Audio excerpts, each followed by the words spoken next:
but we're the league, we can handle it. um, so tonight we have two speakers to explain and to explore this topic. Cheryl Graeve and Representative Jeni Arndt. But first we have Cheryl Graeve, and I'm going to read a little bit about her background. Cheryl has served as the national organizer for the National Institute for Civil Discourse, working with communities and partners organized to foster civil discourse capacity and help bridge political divides through online and in-person programs. Prior to joining the Institute, she served as the Senior Director of Field Support for the League of Women Voters of the United States. Prior to that, she served as Executive Director of the AFL-CIO's National Youth Group, served as Legislative Director for the Minnesota Public Interest Research Group, and helped pass a state motor voter law. She also worked as a district field representative for Minnesota Congressman Jerry Sikorski. I hope I pronounced that correctly. So Cheryl, you now have the online. Can't say on the floor, but you can say. Okay. Thank you, Tony. And hello, everyone. It's such a pleasure to be here. I see a few familiar names and faces. And as Tony mentioned, where I met her was working on the National League staff. And I am a League member in Prince George's County, Maryland here. And the League is very close to my heart. Always has been, always will be. One of the things that I've been working on for the last couple of years is an informal network also among league members and local leagues and some state leagues around civil discourse and the use of it, and building trust between citizens and each other. I'm curious about when you have Representative Arndt on to hear a little bit more of her reflections as well on kind of citizens and policymakers building trust there, and some of the questions you've asked her. But Tony asked me to just give a very short, very brief kind of overview of what civil discourse is. So let me see if I can share my screen here. Okay, are you all seeing that? Trust, a slide of trust. So that's where we are starting. We certainly have a serious deficit of trust in the country, trust between people, trust between citizens and policymakers, trust by people in our institutions. And so it's one of the fundamental things, I think, within our democracy. We have both the opportunity and, I think, as a league, an important voice in rebuilding some of that trust. And let's see if I can get this next slide here. Oop, come on. There we go. And the idea that our country is in a challenge, that we may be sort of at one of the lowest points in our history among people that can sort of reflect on history or live through it now, it transcends generations. And that is both a concern, but also an opportunity, because there's a fair amount of the public that is just very weary of the kind of vitriol that we're in. They hunger for a more connected, more civil, more respectful environment in our public life. And so that, to me, offers an opportunity for us to listen, to hear, to bring forth some of the best that civil discourse has to offer. I will say, before I do that, actually, let me ask you, what do you see as, if you would type in the chat, what do you see as, what does civil discourse mean to you? If people could sort of chime in and type a little into the chat, I'm going to stop sharing for a second just so I can see what you're saying, but I know the league has an interest in civil discourse. Why don't you type into the chat, um, what does civil discourse mean to you? What is civil discourse?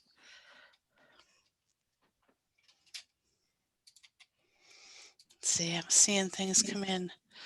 Respectful debate, compromise, respectful discussion. Yes. A witness to listening and having a conversation without preconceived notions. Love it, Amy. No name calling. Good. Patience, respectful debate, exchange of ideas is great. It's great. Yes. So, yeah, you have it. Let's see if there we go. Sharing ideas. Yeah. Trying to understand another's perspectives. You all, I could stop right here. I think you all have an understanding of what civil discourse is. In a minute, I would like to sort of encourage you to think as we go along how you see it maybe applying to the League's work. But our definition is, civil discourse. And Martin is on here. He's got great expertise, probably longer than I do in this area.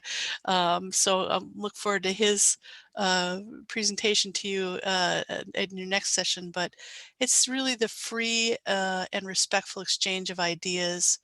And I think civil discourse does invite questions and listening and affirms the respect in a conversation with another.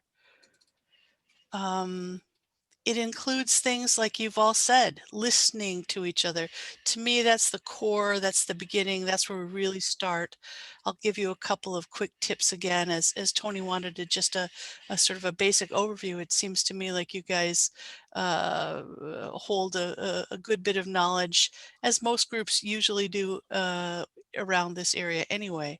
But talking with each other, understanding that we're shaped and our values and our beliefs are shaped by our life experiences, and really honoring that in conversation.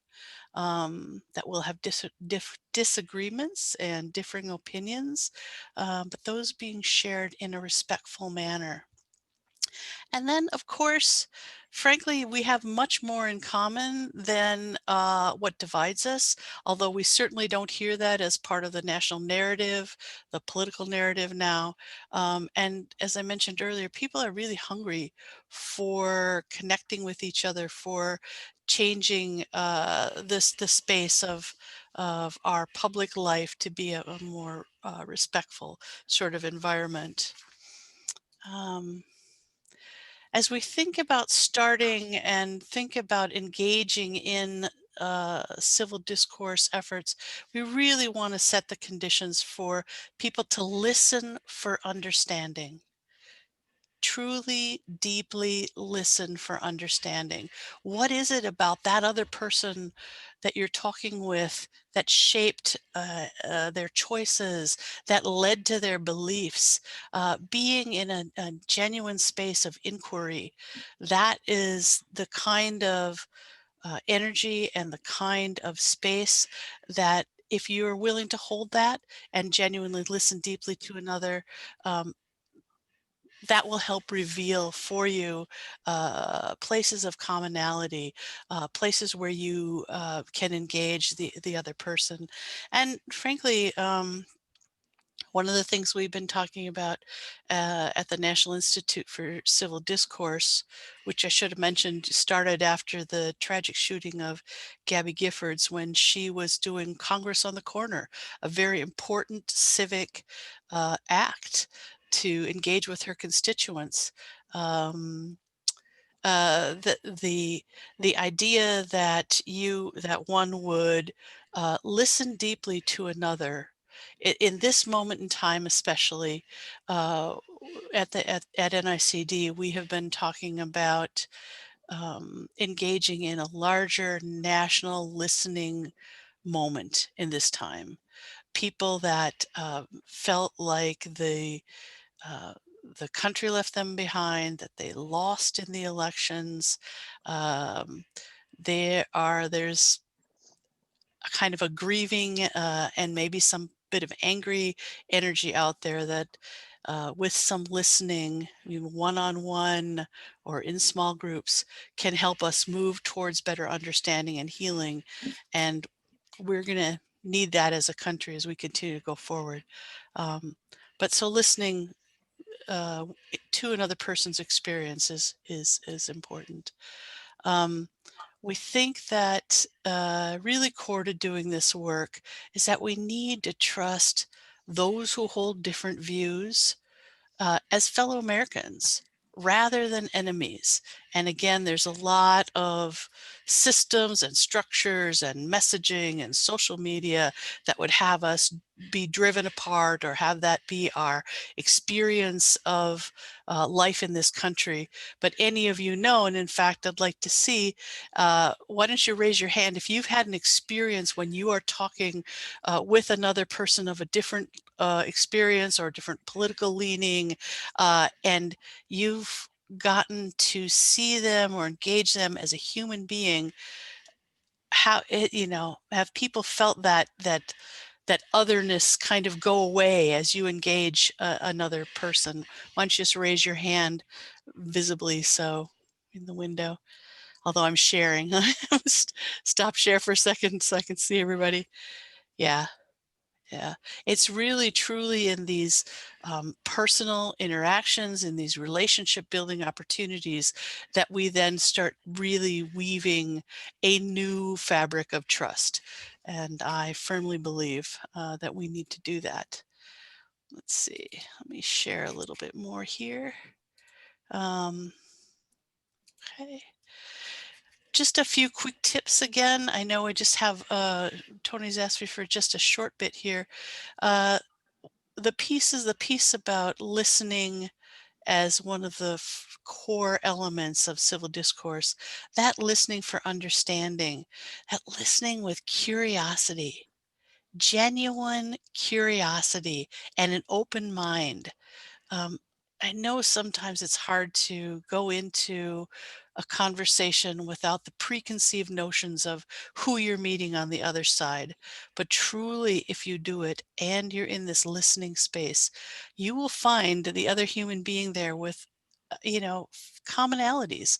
We just had a conversation with where Krista Tippett helped moderate a conversation for NICD and the National Washington National Cathedral, and we had two faith leaders, one conservative and one progressive, and one of the leaders said, "Of course, we have so much in common. We breathe same air. We eat food. I mean." We are human beings together. In addition to that, we have some, we're sisters and brothers or mothers or fathers, or we have all sorts of things that we can find in common if we look for those. Clearly, a couple of other points I just want to make. In the deep listening, really, it's important to talk less, to really focus on the other person, to really let them speak as fully as they can. To learn about them as a human being by asking more questions, and pay attention to those nonverbal communications. And then respect those moments of silence. There's a need for thoughtfulness. There's a need, sometimes we jump in and we're uncomfortable with silence, but in moments of silence can the most amazing ideas or thoughts or exchanges, shared ideas can happen. So these are some tips that we suggest when you're engaging in civil discourse. I think if we have some other tips on the website too, and maybe once I'm done, I can type a couple things into the chat, some links and resources for you. I'd like to ask you to think now about, let me stop sharing my screen. There we go. I'd like to ask you just to take a couple of minutes, maybe. I know, is our representative on yet? Want to make sure she's got the time. Yeah, I'm here. Okay, well, good to be with you. I want to ask this group just quickly if you could maybe type into the chat some ideas that you have about how civil discourse could be applied to the work and the mission of the League of Women Voters, to the things that you do right now. I have some ideas being a League member and sort of being in this space, but I'd love to see what kind of ideas you have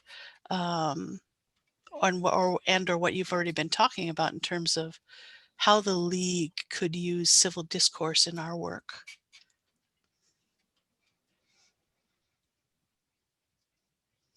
There. Open forums. Yep, or events using civil discourse. Good. Community engagement. Question and answers at public meetings by the League. Yes, we've done that in around a few different sort of local policy areas. It really helps to get people engaged from their values and sharing ideas. We could encourage our senators to partner with 2 senators from the opposite party. Great. Build stronger diversity. Yes, use it for diversity and inclusion. Wonderful. Discuss topics without rancor.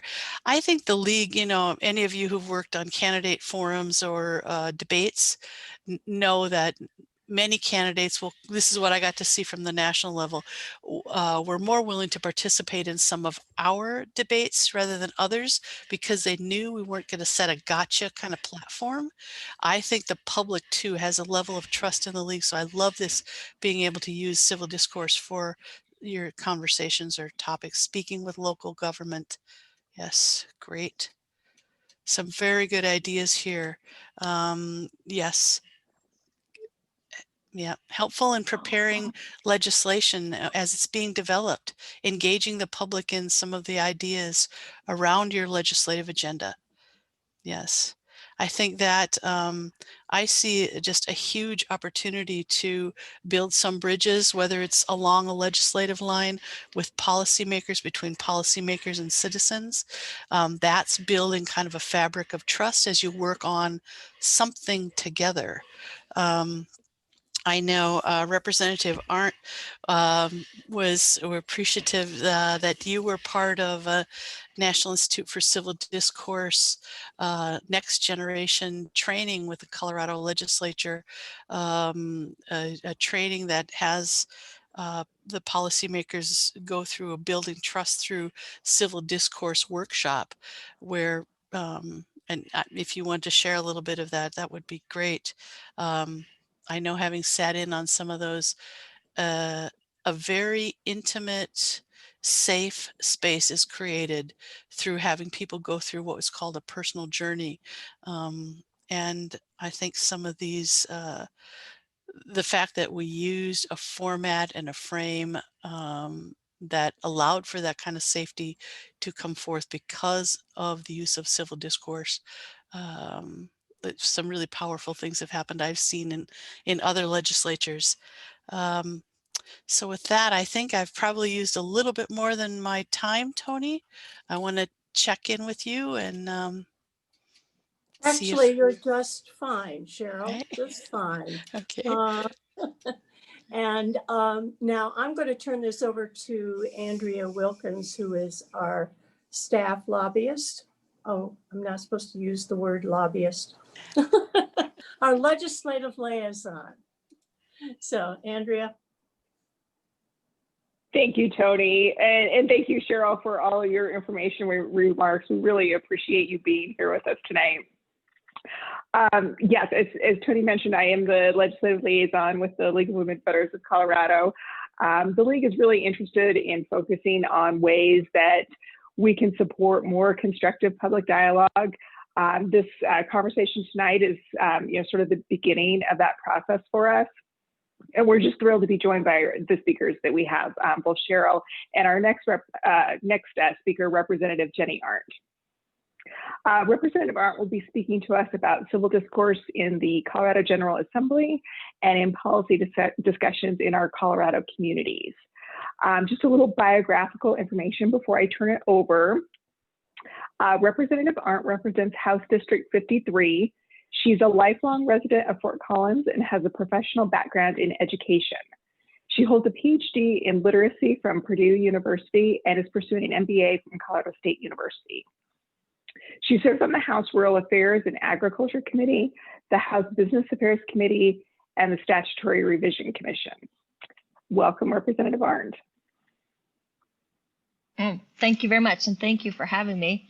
I think my the title I like the best is Train Facilitator for Next Gen with the NICD. So I attended the first one. It was right when Next Gen was getting ready, launching. And I was a freshman and I got invited on a Friday afternoon. And as you know, most legislators, you got to get right out of there on Friday. I was like, no, this one I'm going to stay for. So I went through the workshop and they said, we're looking for a trained facilitator. So I immediately signed up and was trained in the second class of facilitators. And since then, I was honored to be sent to Idaho and Delaware and Minnesota, and then stay here in Colorado for the Majority Leaders Conference where,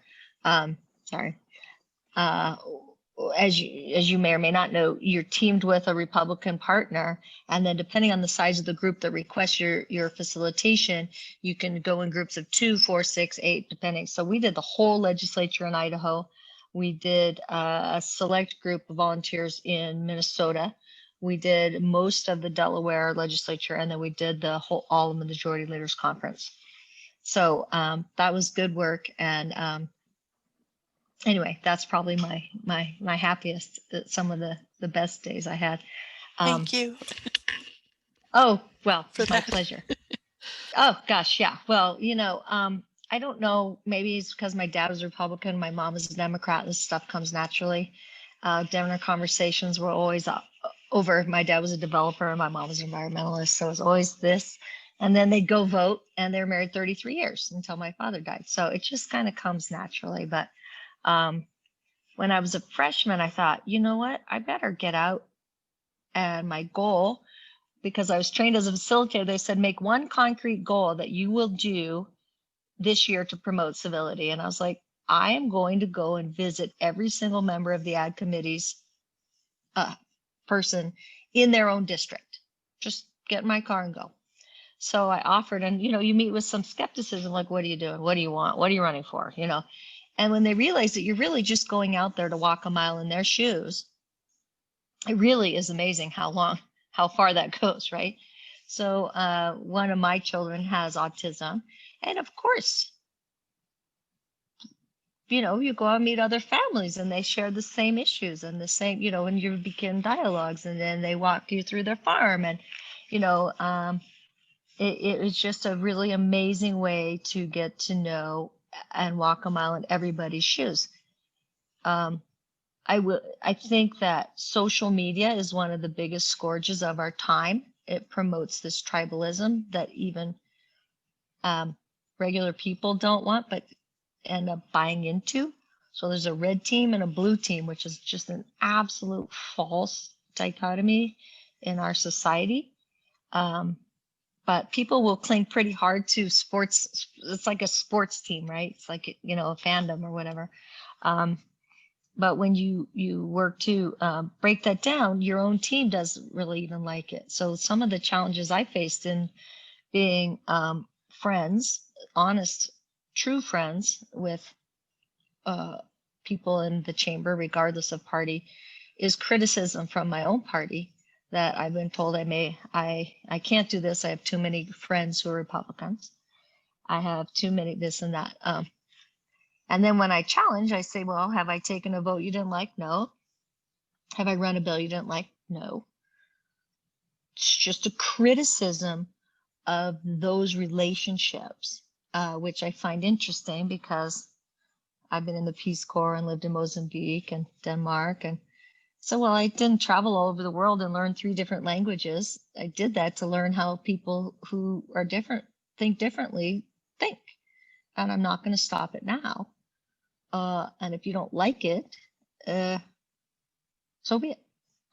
But it is really interesting that there's so much social pressure to not even have friends on, quote, the other team. And I don't see one. I don't see another team at the Capitol. I see 65 votes in the chamber. And if I get more than half of those, then that represents more than half the people who are elected. And so it seems like it might be a good idea. So that's how I kind of proceed. And it is interesting. So then I sit on the Republican side, which I think is really important because proximity really breeds friendliness, like neighbors, right? If I were the speaker, I would do every other seat, right? And then I would also do chair peopleships or personships, and the vice chair would be of the opposite party. And that doesn't give up the power of the majority because you need to maintain that because the people have spoken, but it honors the minority, which have also been elected. And then just sitting every other person, I guarantee you, you know, share lunches and jokes and, you know, it just really, that's what I would do. I have offered that suggestion up several times, but the tribalism is so entrenched that, you know, those are really controversial things to do in a heavily partisan world where there's only 2 parties, which is also weird because there's probably room for more. So that's some of the things I do and think about and get flack for. And but I don't know. My district is way over 50% independent registered, and that tells me that they're tired of parties. And then one more anecdote. I had a young campaign manager this last time, and she said, you know, Jeni, is it okay to really not like someone if they voted for the president of the other party? And I said, no. It's okay to not like their vote, but it's not okay to not like that person. And I don't know if I've convinced her of that. But those are things that we really need to talk about and think through. Because it's okay to not agree with someone, but I've never lost a friendship over voting differently, but I've watched other people lose friendships over not respecting each other. So that's just some of the things I think about and do at the Capitol, and kind of all alone sometimes. Not really. I mean, Hugh McKean sits next to me and he's contiguous to my district and he's the minority leader now. And he's like a brother to me, right? And he says, I love Jeni Arndt. I just hate that she's wrong so often. And that just doesn't impact our friendship at all. So, but he's the one who's wrong. He knows that. But anyway, so that's just some of the things I've learned. I don't know if we do Q&A or do you want me to, you know, anything. Well, Representative Arndt, we really appreciate those remarks and those insights. We do have Q&A planned for both you and Cheryl. We're hoping that you're both willing to entertain some questions from our participants. Before we get to that, we do have a little bit of time on the agenda before we get to that section. There were a couple of things that I was hoping maybe you could speak to. You mentioned some of the strategies that you've suggested to sort of break down some of the partisanship, but it's still very entrenched. How do you think the tenor in Colorado compares to the national tenor in terms of constructive public dialogue and the ability to compromise on policy solutions? Oh, it's much better.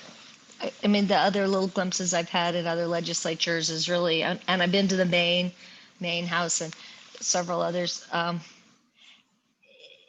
first 4 years, we had split chambers. And the last 2 years, we had, quote, the trifecta.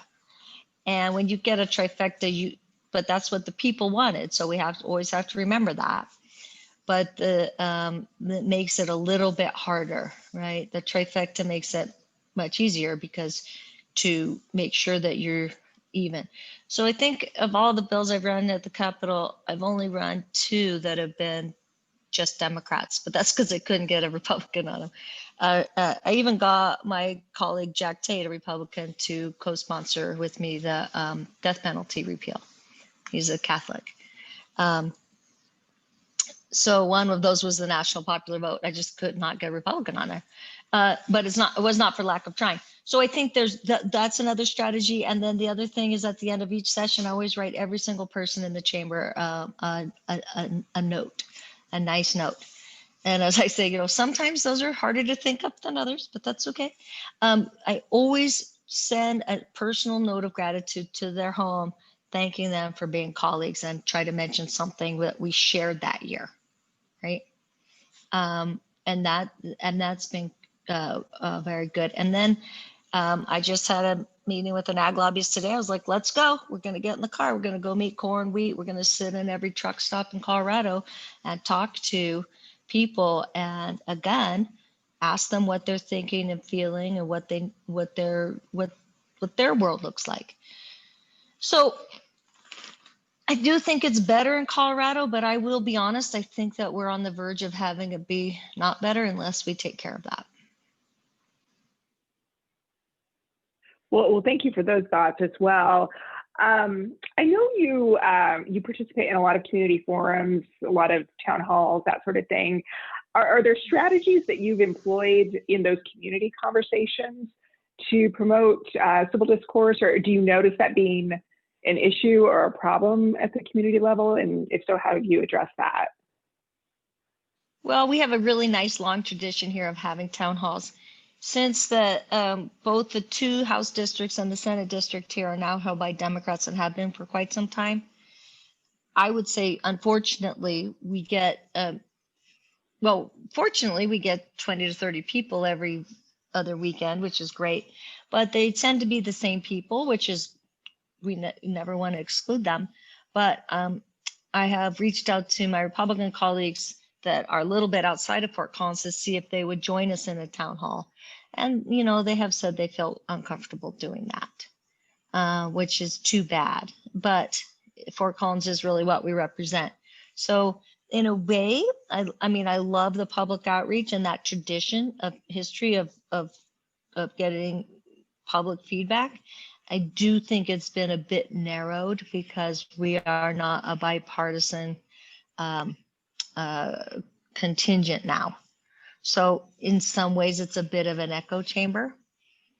And I have noticed when we invite the chair of the Republican Party, he came once. He's my friend from high school, Gino Campana. And, he didn't come back. So, and then, I will also mention, within that, there can be some incivility within that group, right? So I've had to several times remind people of their civil obligation, even within kind of quote, some, So I think the passions run high now. And again, I go back to social media and some of these things that are really designed to divide us and excite us, and in a way where I think is unwarranted in terms of solving problems for real people. I'll just say it like that.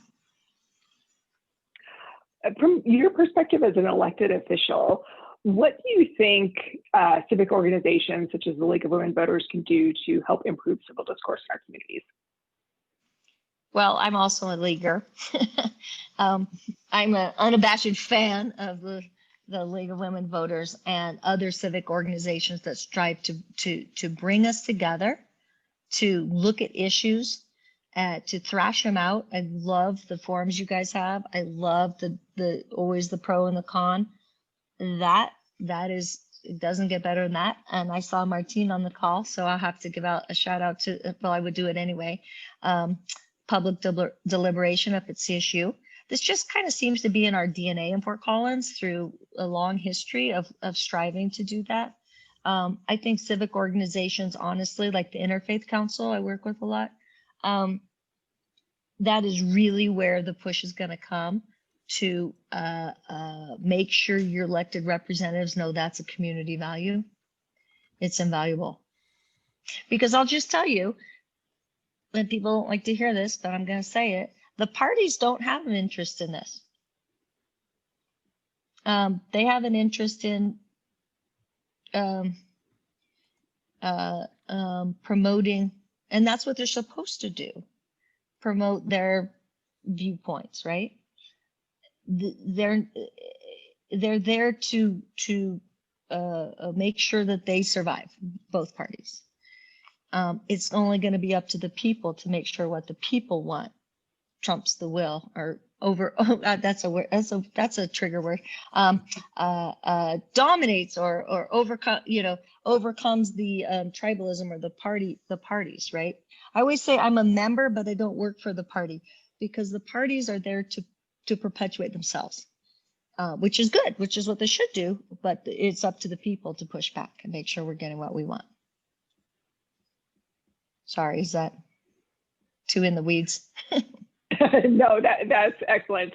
We appreciate your thoughtfulness and your remarks. I'm sure our participants have a lot of questions. So with that, I will turn it back to Tony, and we can field some of those for both you and Cheryl. So yes, if you have a question, you want to type it out in the chat, and I will proceed from there.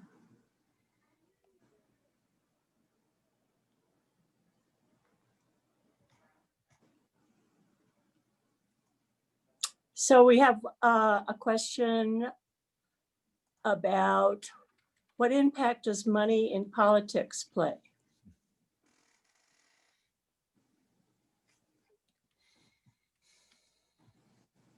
Do you want me to take that? Well, Sure. I think, Yeah. you know, right out of the gate, we have really good campaign finance laws in Colorado, right? So there's limits to directly to the legislators. There's limits. There's, it's all transparent. I think the limits are fair, and those sorts of things.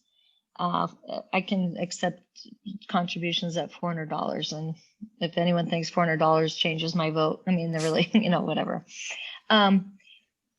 Where the tricky part is that Citizens United decision that says corporations have free speech. So I will tell you a story that I run a resolution every year to, quote, overturn Citizens United. And it's very controversial, and neither party likes it. And every year I get one vote, maybe 1 year we got 2. We're going to run it again this year. And here's why it never passes: because neither party wants to see the money go away. So in my view, the money that comes directly to the candidates is great. The money that has to do with the behind the scenes work or citizens, or like as Tom Steyer says, I'll play within the rules, but I want to be in so I can change the rules. So I think it plays a big part. Yeah, I'd agree. I think on a national scene, we've certainly seen that one of the structural impediments to us being in more collegial, collaborative policymaking comes because of all the money in politics that really seek to both not only narrow the electorate, but then sort of, without being too crass, purchase, the policymaker. And especially at a federal level, there's such huge drive to have to raise money. It's like, and every day making phone calls just to raise money for the elections and stuff like that. So it's huge structural impediment to our more civil responsive. And I agree with Representative Arndt. I think it's the voice of the people are going to have to be the leaders in this to make the reforms, as they have been in a number of states, right, that are advancing the reforms, like Maine and other places like that. So yeah, agreed.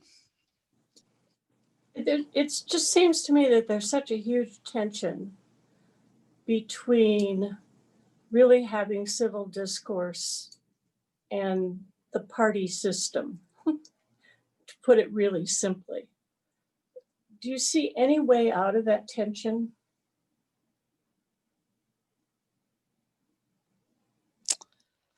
Yeah, I think that's a good question.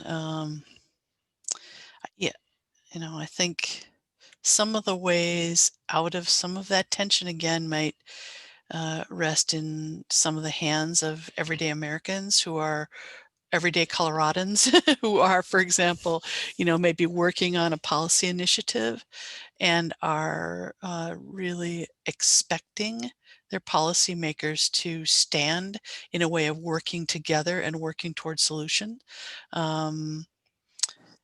I think as part of fostering some of the elements that people may want to have to get done,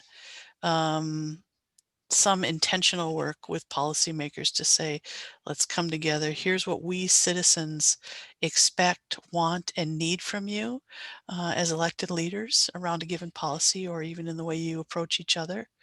Um, and and I think it's a long game, you guys. It's a daily, intentional, weekly, monthly, yearly long game to change culture. So we seem to have a lot of those that we have to work on. Representative Arndt, do you have anything to say about that question?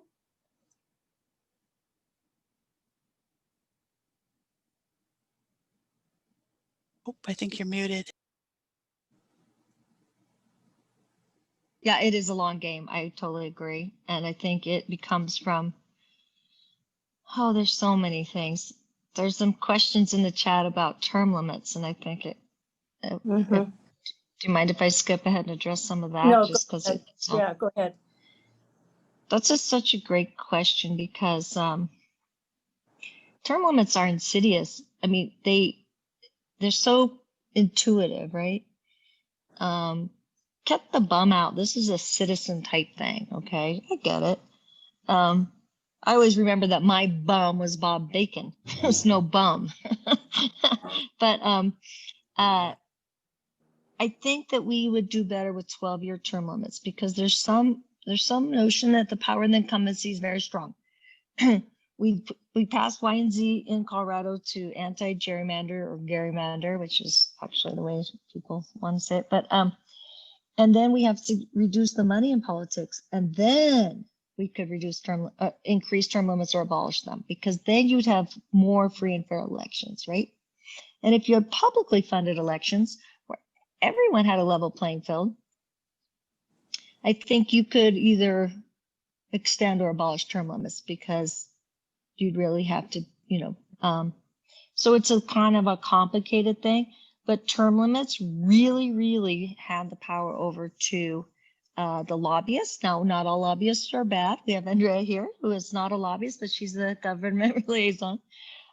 So we have, March of Dimes and ARC and some things that I really like. They have representation at the Capitol, as they should. But 8 years is a really short time to learn how to do a job. You wouldn't want really, that's not, even people who are business minded, you don't turn your directors of your business over 8 years. You don't, And ironically, the Colorado College poll says that since term limits have been instituted, the average stay at the legislature is longer by a month. Because when people go in, now they're expected to stay 8 years instead of saying, I did 4, that really wasn't for me, I'm out. So before, you had some people who were very long, you had the institutional memory, and then you had other legislators coming and kind of going. So I think that's an ironic fact that since term limits, the average stay is longer. But it's also, I would say, a lot of times the chairs of the committees are in their last 2 years, and that is when you're least attentive to because if you've been making, well, we used to make $29,000, now we make 40, but reality is you probably need to go make some money. Yeah.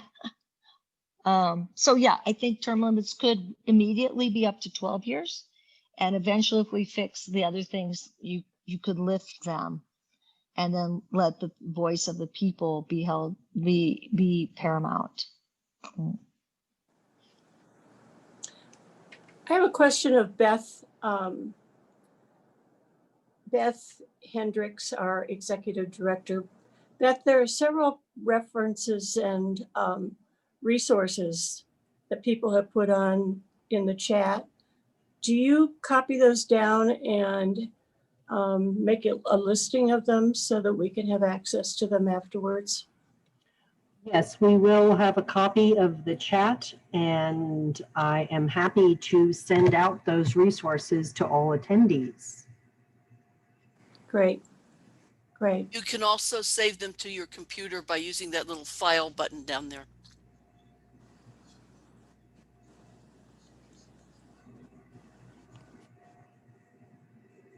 Well, I'll have to look for that one later.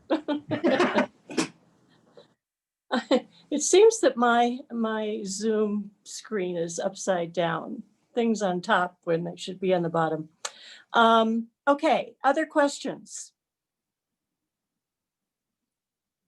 Does anybody have anything more they want to add about money in politics?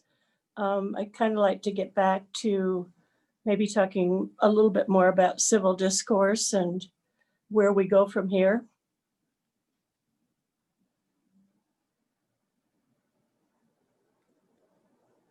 Tony, I see Linda Mahan has a question about public financing, and is there any hope of that happening in Colorado?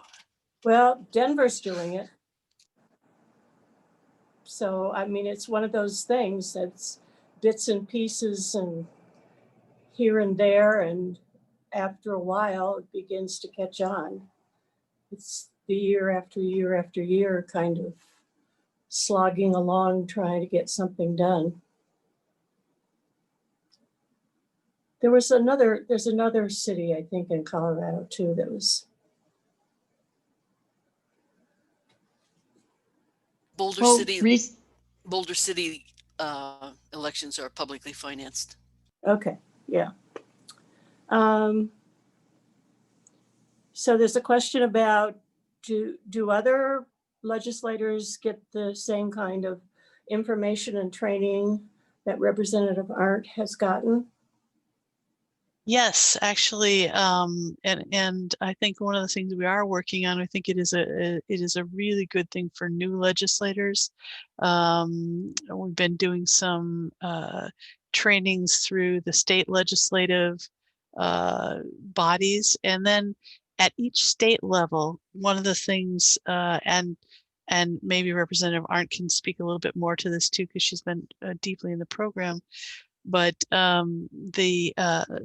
we've found that the leadership of the House and Senate, or at least one body, both the leaders are Republican and Democrat, it's really important to have them have some buy-in to it, and to help sort of invite us in to do that, because then it really sticks. It really matters more. There's the possibility that what comes out of the training might be some desire by the members to operate in a certain way, or to, as like Representative Arndt was saying, that Maine, for example, changed its seating in part.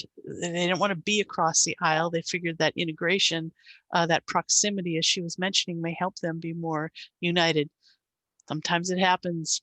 There are things that pull people apart, but yes, we do offer it in a variety of ways, and would like to actually do it for every state. I don't know, Representative Arndt, do you have anything else that you? Well, when I was part of Next Gen, they always offered that training, but, our leadership never chose to invite them into a formal training. But Maine, and one of my friends from high school is a legislator in Maine. That's how come I know so much about Maine. But she said when they were freshmen, they just stuffed them on a bus and their freshman training. So we have a 3-week freshman, does Orientation kind bipartisan orientation. They just stuffed them, and Maine has a similar sort of, the coastal areas are wealthy and the inland rural areas are not.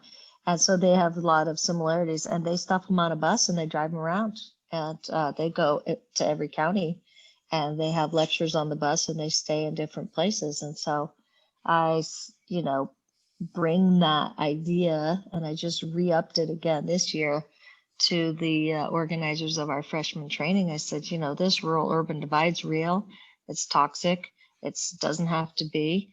And you could do the first week on the Eastern, do an Eastern loop, end up back in Denver. The second week you do a Western loop, and the third week you can do it at the Capitol for all the mock, committees and everything. So I'll keep pushing on those things, but I think that really lends itself to civility too. Yeah. And I will say we've taken it and also moved it now online. Maybe not as intimate as when you're in the room together or on the bus together, but with the pandemic.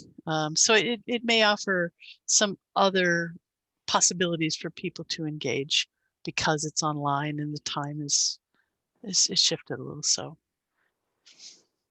There was a time when the league did a tour of the eastern part of Colorado, and then also put together one of the northwest quadrant of Colorado.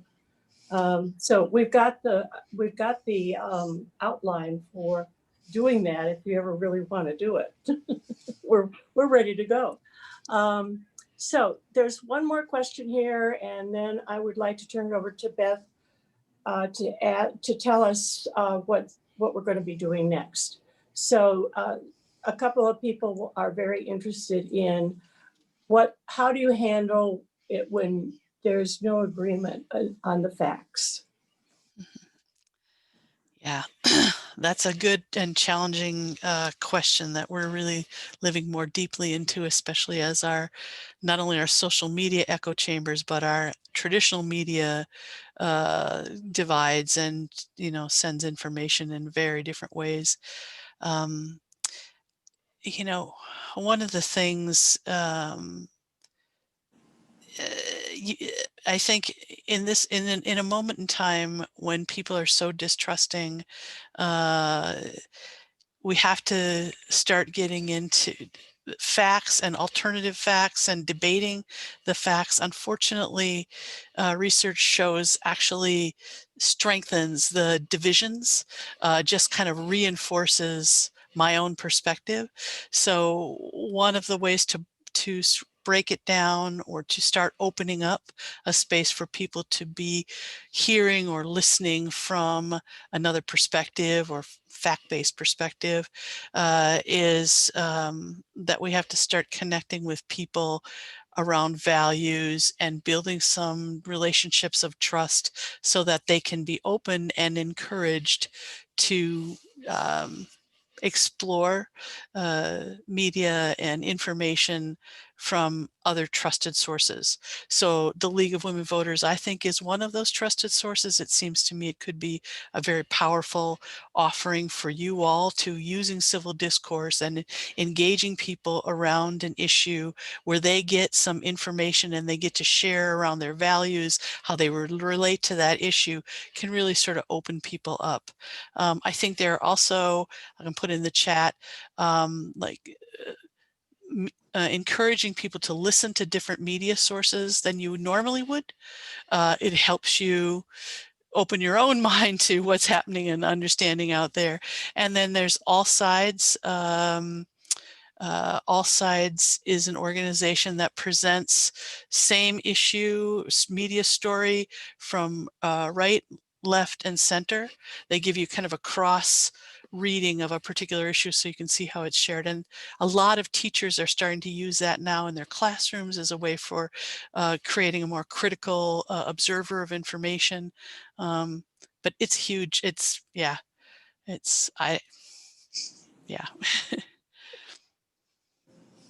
Representative Arndt, do you have a response to that? Or Sure.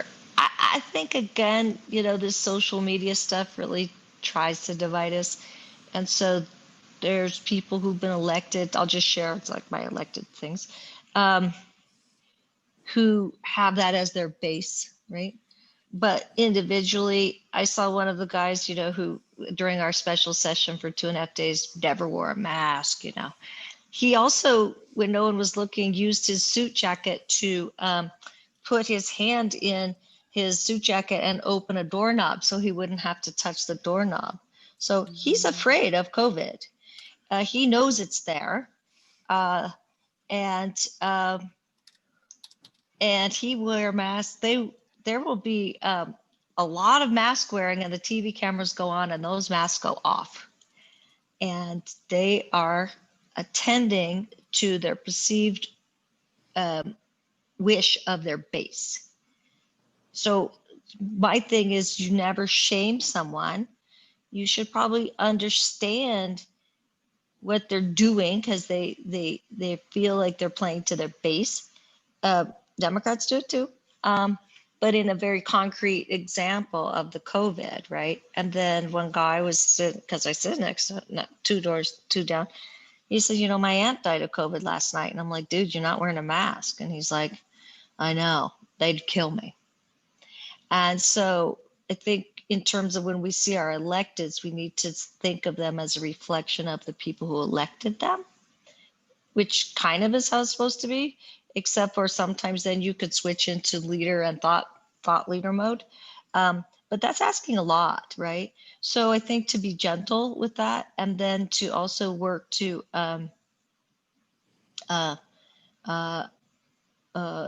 go again. Honestly, I just keep going back to the powers with the people.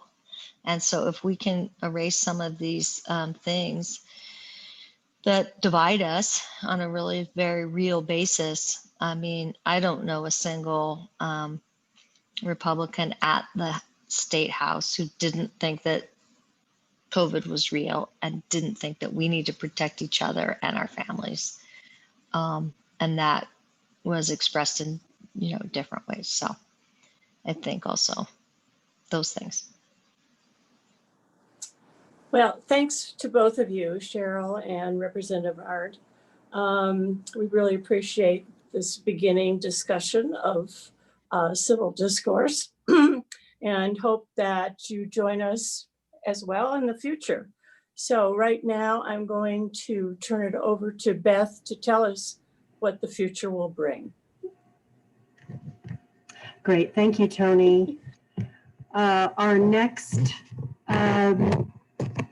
education piece on civil discourse will be February 26th with Martine Carcassen of CSU's Center for Deliberative, I'm getting this wrong. Public deliberation. Thank you. I apologize, Martine. We're looking forward to having you. This will be a 2-part series on February 26th and March 3rd. We'll be sending out information shortly. Until then, we hope you enjoy the rest of 2020. May it be better than the beginning part of this year. And may 2021 treat us all very, very well. Thank you for being here. And as always, we appreciate you. And thanks so much. Thank you very much. We appreciate you. Thank you all. High five, League of Women Voters.